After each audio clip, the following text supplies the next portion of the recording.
इतिहास में कुछ लोग ऐसे होते हैं जो तलवार नहीं उठाते, लेकिन उनके विचार साम्राज्य गिरा देते हैं। जरा कल्पना कीजिए, एक दुबला पतला ब्राह्मण, बिखरे हुए बाल, तेज आंखें और दिमाग ऐसा कि पूरा राज्य हिल जाए। आज हम बात करने वाले हैं चाणक्य की, लेकिन यह कहानी ज्ञान से नहीं, अपमान से शुरू होती है। क्योंकि याद रखिए, दुनिया में सबसे खतरनाक व्यक्ति वो होता है जिसे आपने अपमानित कर दिया हो और जिसने अब तक कुछ कहा ना हो, चुपचाप शांति से सुन लिया हो। उस समय भारत में नंद वंश का शासन था। राजा धनानंद अहंकारी, धन का भूखा और विद्वानों को तुच्छ समझने लगा। चाणक्य तक्षशिला विश्वविद्यालय के आचार्य थे, ज्ञान, नीति और राजनीति के महान ज्ञाता। एक दिन चाणक्य राजा धनानंद के दरबार में पहुंचे। उद्देश्य था राजा को धर्म और नीति का मार्ग दिखाना। लेकिन जैसे ही राजा की नजर चाणक्य पर पड़ी, उसने उनका मजाक उड़ाया। दरबार में कहा गया, इस गंजे ब्राह्मण को बाहर निकालो। और उसी दरबार में चाणक्य को घसीटकर बाहर फेंक दिया गया। उसी दरबार से चाणक्य को घसीटकर बाहर फेंक दिया गया। अपमान, सबके सामने, राज्य के सबसे शक्तिशाली व्यक्ति द्वारा चाणक्य गिरे, लेकिन रोए नहीं, आंसू नहीं निकला। उन्होंने अपनी चोटी खोली और शपथ ली, जब तक नंद वंश का नाश नहीं कर दूंगा, तब तक अपनी चोटी नहीं बांधूंगा। यही क्षण था जब इतिहास ने करवट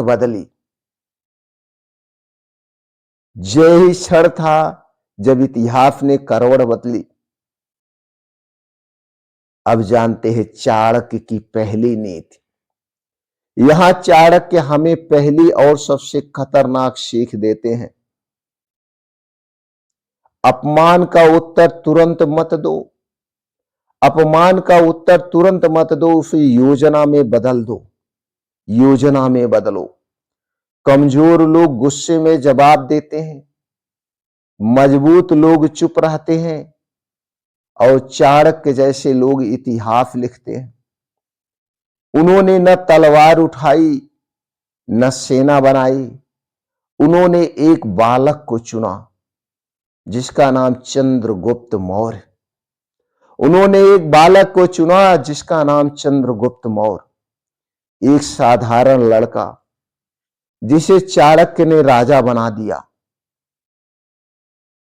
आज आप भी शायद अपमानित हुए होंगे।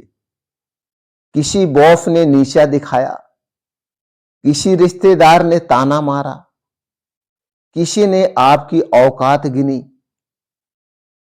अगर आप गुस्से में जवाब दे रहे हैं तो आप हार रहे हैं। चाणक्य कहते हैं, अपमान को ईंधन बनाओ, लेकिन आग बाहर नहीं आनी चाहिए। अपने अंदर आग को जलाओ। अंदर जितनी आग जलेगी, उतने तुम मजबूत बनोगे। आज जो आपको नाकार रहा है, कल वही आपकी सफलता की कहानी सुनकर चुप रहेगा। याद रखिए, शोर मचाने वाले लोग नहीं जीतते, शांत रहने वाले रणनीतिक लोग जीतते हैं। तलवार से युद्ध जीता जाता है, बुद्धि से साम्राज्य जीता जाता है। जो आपको आज छोटा समझ रहा है, वही आपकी सबसे बड़ी प्रेरणा है। चाणक्य बनो, प्रतिक्रिया नहीं रणनीति रखो। चाणक्य बनो, प्रतिक्रिया नहीं रणनीति रखो। अगर आपको लगता है कि यह कहानी सिर्फ इतिहास नहीं, आपकी जिंदगी की सच्चाई है, तो इस सीरीज को यहीं मत रोकिए। इस सीरीज को यहीं मत रोकिए। इस वीडियो को लाइक करिए, चैनल को सब्सक्राइब करिए और कमेंट में लिखिए, मैं चाणक्य की नीति सीखना चाहता हूं या चाहती हूं। क्योंकि अगले एपिसोड में हम जानेंगे चाणक्य नीति क्या है और यह आज भी हमें कैसे अमीर, शक्तिशाली और अजेय बना सकती है। अगर आप चाहें तो दूसरा एपिसोड जरूर सुनिएगा। दूसरा एपिसोड मिस मत करना। हम कहेंगे चाणक्य के 20 एपिसोड हैं। इस 20 एपिसोड को एक एक करके जरूर सुनिएगा। आपकी पूरी जिंदगी बदल जाएगी। आपका भी इस दुनिया में नाम होगा। आप भी अपने नाम को इतिहास में दर्ज कर सकते हैं। आप भी अपने नाम को अमर बना सकते हैं। फिर मिलते हैं।